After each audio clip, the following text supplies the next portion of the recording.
अस्सलाम वालेकुम। अस्सलाम वालेकुम अज़ीज़ तलबात, उम्मीद है आप सब खैरियत से हैं। जमात हश्तम और जमात रहम की तालिबात, आज आपको मीर तकी मीर की गज़ल नंबर 2 पढ़ाई जाएगी। आपको हवाला शायर तफसीलन पढ़ाया गया है और समझाया गया है। इसके साथ ही साथ गज़ल नंबर 1 पढ़ाते हुए आपको मतला मक्ता काफ़ी अदीब भी बड़ी अच्छी तरीके से समझाया गया है। उम्मीद है आपको बेहतर तरीके से समझ आ गई होगी।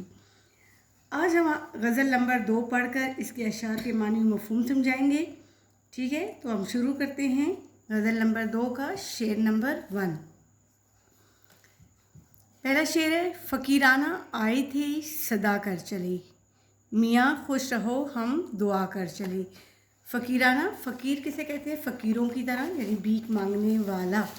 भीख मांगने वाला दो किस्म के होते हैं। एक होता है गदागर, जो कि जिसको मलून करार दिया गया है, जो भीख मांगता है। एक होता है फ़कीर। फ़कीर फ़ुकरा से निकले हैं, जो कि अल्लाह की मोहब्बत के तलबगार होते हैं, किसी भी शख्स की मोहब्बत के तलबगार होते हैं। यहाँ शायर ने फ़कीराना उस शख्स को कहा है कि जो अल्लाह की मोहब्बत का तलबगार है या किसी महबूब की मोहब्बत को मांग रहा है, तो वो अपने आप को फ़कीर कह रहे हैं। फ़कीराना आए थे सदा कर चले, आवाज़ लगा कर चल गए। सदा आवाज़ को कहते हैं। मियाँ खुश रहो हम दुआ कर चले, मियाँ को इंसान को भी मुखातिब कर रहे हैं और महबूब को भी मुखातिब कर रहे हैं। इंसान को कह रहे हैं तुम खुश रहो, हम दुआ करके जा रहे हैं। फ़कीर के बारे में जब बात आती है तो कहते हैं मीर ने ख़ुद को फ़कीर कहा है। मीर को उर्दू अदब में गम का शायर कहा जाता है। ये आपको पहले भी बता दिया गया है कि मीर उर्दू अदब में उनका क्या लक़ब है। मीर को खुदाए सुखर और शहंशाह गज़ल कहा जाता है और मीर की जो शायरी है वो सरापा गम से, यानी गम से भरपूर है। वो गज़ल गोश शायर हैं, मगर उनकी शायरी गम से भरी हुई है। इनके बजाय नरम से अल्फाज में सोज़ो गुदास भरा होता है। इस शेर में इनका मुखातिब महबूब भी हो सकता है और अशार का हर शेर पढ़ने वाला शख्स यानी आम इंसान भी हो सकता है।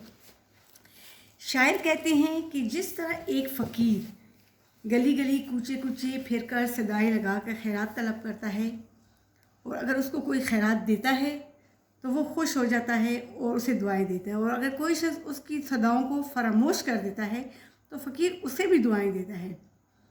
इस तरह शायर कहते हैं मैं भी एक फ़कीर की तरह महबूब की गली में आया। मेरा मकसद क्या था? महबूब का दीदार करना। अपने महबूब के इश्क में मैंने फ़कीराना ज़िंदगी अपना ली, यानी मैं भीख मांगने लगा उसकी मोहब्बत की। लेकिन मेरे महबूब के दिल पर मेरी सदाओं का, मेरी आवाज़ों का कोई असर नहीं होता और मैं उसका दीदार कभी ना कर सका। लेकिन फिर भी मैंने महबूब से मायूस नहीं हुआ, उसको मैंने खुश रहने की दुआ दी। कहते हैं ना तुम खुश रहो, मैं तो दुआ कर के जा रहा हूँ। तुमने बेशक मुझे अपना दीदार नहीं करवाया, लेकिन फिर भी मैं तुम्हें दुआओं से जो है तुमसे जुदा हो रहा हूँ, दुआएं दे रहा हूँ। अगर इस शेर का मुखातिब हर इंसान समझ लिया जाए, यानी किसी इंसान को समझ लिया जाए, तो शायर हर इंसान से कहते हैं कि मैं इस दुनिया में फ़कीरों की तरह आया और फ़कीरों की तरह आजिज़ाना ज़िंदगी गुजारी और दुनिया वालों को दुआएं देता हुआ जा रहा हूँ कि दुनिया के इंसानों तुम खुश रहो। मतलब ये कि ये दुनिया आर्जी ठिकाना है, ये दुनिया फ़ानी है। यहाँ सिर्फ अगर कोई ज़ात बाकी रहेगी तो अल्लाह ताला की ज़ात है। बाकी इंसान इस दुनिया में खाली हाथ आता है, खाली हाथ जाता है। इस ज़िंदगी में मुख्तलिफ़ तकलीफ़ का सामना करना पड़ता है, लेकिन हर हाल में इंसान को अपनी हैसियत पर गौर करना चाहिए।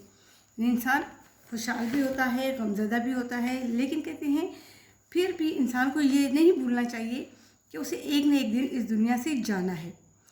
और इंसान खुशहाली में बाज़ औक़ात दूसरों की दिल आज़ारी करता है, इंसान को दिल आज़ारी नहीं करनी चाहिए।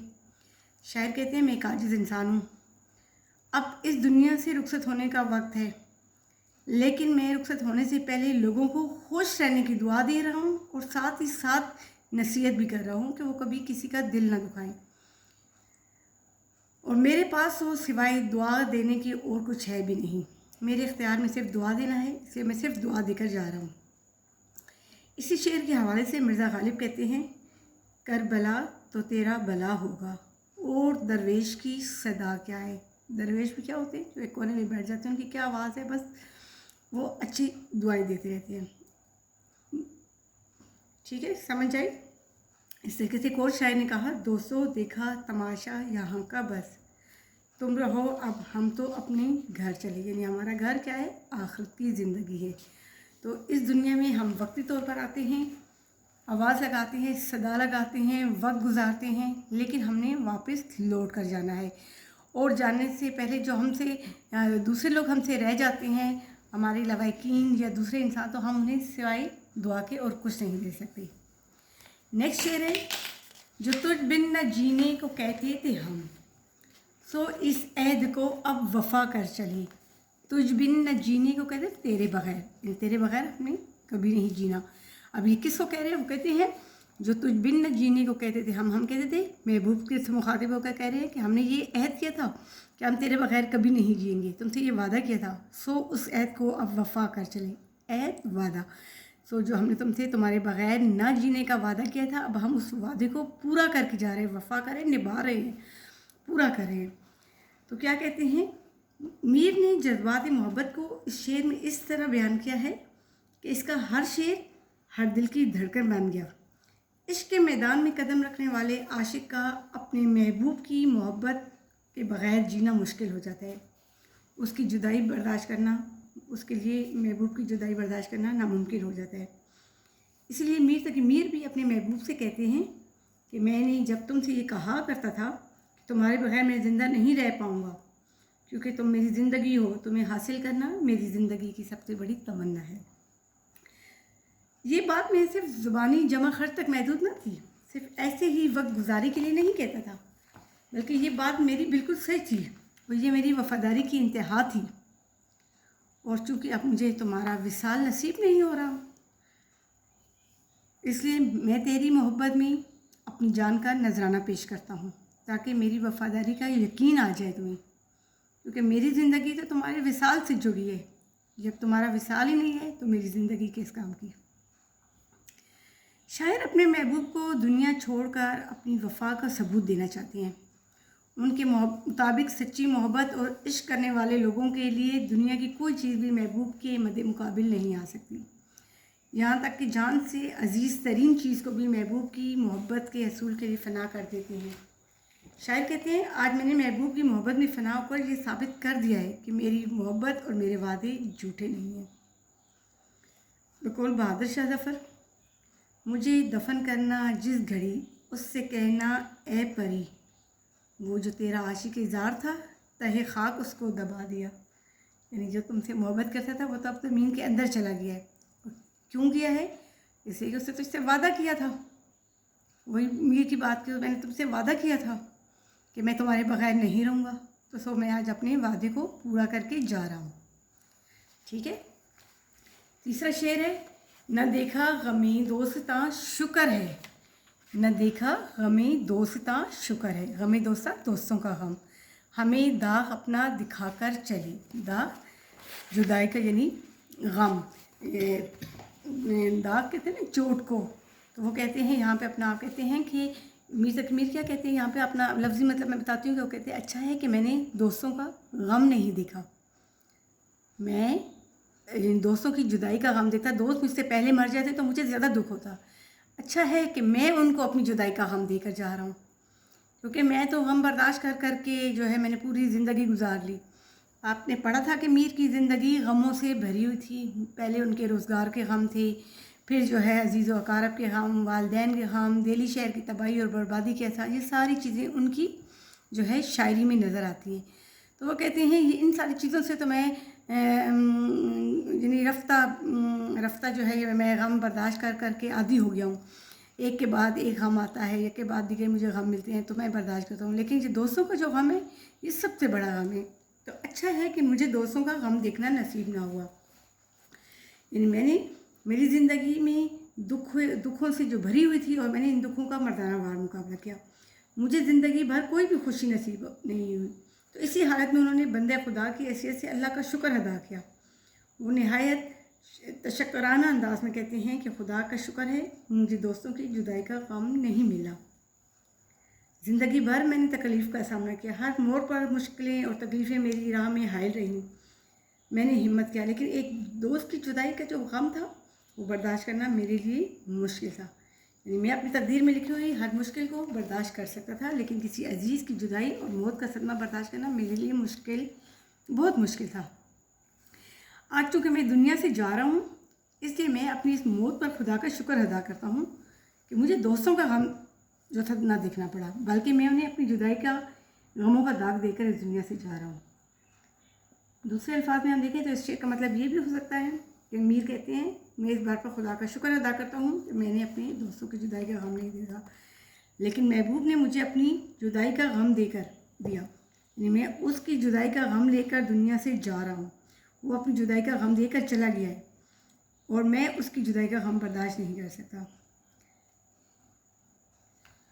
سمجھ آ گئی؟ یعنی وہ یہی کہتے ہیں کہ محبوب کی جدائی کا غم جو ہے میرے لیے برداشت کرنا مشکل تھا، تو اس لیے میں ہی اس کی جدائی کا غم دل میں بسا کر اس دنیا سے جا رہا ہوں۔ اگلا شعر ہے، شفا اپنی تقدیر میں نہ تھی کہ مقدور تک تو دوا کر چلے۔ شفا کہتے ہیں صحت یابی کو، تو یعنی جب بیماری کا علاج کیا جاتا ہے تو کیا ہوتا ہے، صحت یابی ملتی ہے، دوا کھائی جاتی ہے تو شفا ملتی ہے۔ تو اب کہتے ہیں وہ تو میری قسمت میں شفا تھی ہی نہیں۔ اب یہاں شفا وہ محبت کا یعنی وصال کو بھی کہتے ہیں، محبوب کے وصال کو بھی، اور اپنی تقدیر سے فریادیں بھی کر رہے ہیں۔ تو کہتے ہیں میری تقدیر میں تو، کہ تقدیر کہتے ہیں قسمت کو، قسمت میں شفا ہی نہ تھی، یعنی اچھا ہونا ہی نہ تھا کہ مقدور تک تو دوا کر چلے۔ مقدور جہاں تک طاقت رکھتا تھا، قدرت رکھتا تھا، دوا کر چلے، دوا سے مراد ہے علاج۔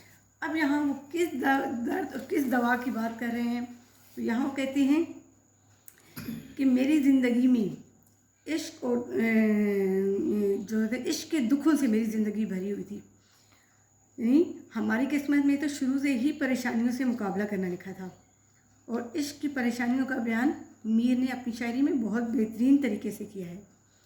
وہ کہتے ہیں شفا پانا یعنی صحت یاب ہونا یا میری پریشانیوں کا حل کا نکلنا تو میری قسمت میں ہی نہیں تھا۔ اب یہاں پہ وہ کس بیماری کی بات کریں، وہ کہتے ہیں عشق کی بیماری، جو عشق کا مرض لاحق ہو گیا تھا، مجھے لگ گیا تھا۔ میں نے مرض عشق سے نجات پانے کی ہر ممکن کوشش کی، لیکن کوئی دوا، کوئی کوشش، کوئی تدبیر بہتر ثابت نہ ہوئی، یعنی کارگر ثابت نہ ہوئی۔ ایسا لگتا ہے کہ یہ مرض لا علاج ہے، اور میں نے یہ بھی جان لیا کہ جو شخص بھی اس مرض میں مبتلا ہوتا ہے اس کا تندرست ہونا ممکن نہیں ہوتا۔ عشق اور محبت یہ تو ایک ایسا روگ ہے کہ جو تمام تر کوششوں کے باوجود بھی ختم نہیں ہوتا، یہ ایک جان لیوا بیماری ہے۔ اب یہاں تقدیر کی بات کرتے ہیں تو تقدیر کیا ہوتی ہے؟ تقدیر دو قسم کی ہوتی ہے، ایک تقدیر معلق ہے جو اٹل ہوتی ہے، جو کبھی تبدیل نہیں ہوتی، جو لوہے قلم پہ لکھی گئی ہے، اور دوسری تقدیر معلق ہے جس کا تعلق انسان کی کوششوں سے، یعنی انسان بعض اوقات کوشش کر کے اپنی تقدیر کو بدل سکتا ہے، اپنی زندگی میں آنے والی مشکلوں کو دور کر سکتا ہے۔ اگر انسان کوشش کرے تو اس سے زیادہ اچھا پھل ملتا ہے۔ اس شعر میں میر کہتے ہیں میں نے ممکن حد تک بیماری کا علاج کرنے کی کوشش کی، لیکن صحت یاب ہونا میری قسمت میں نہ لکھا تھا۔ میری قسمت لاکھ کوشش کے باوجود بھی تبدیل نہ ہو سکی۔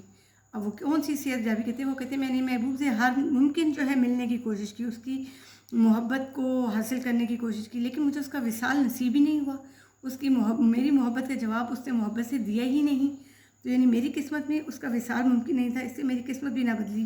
میں نے بہت کوشش کی لیکن میں اپنی تقدیر کو بدلنے میں ناکام رہا، کامیاب نہ ہو سکا۔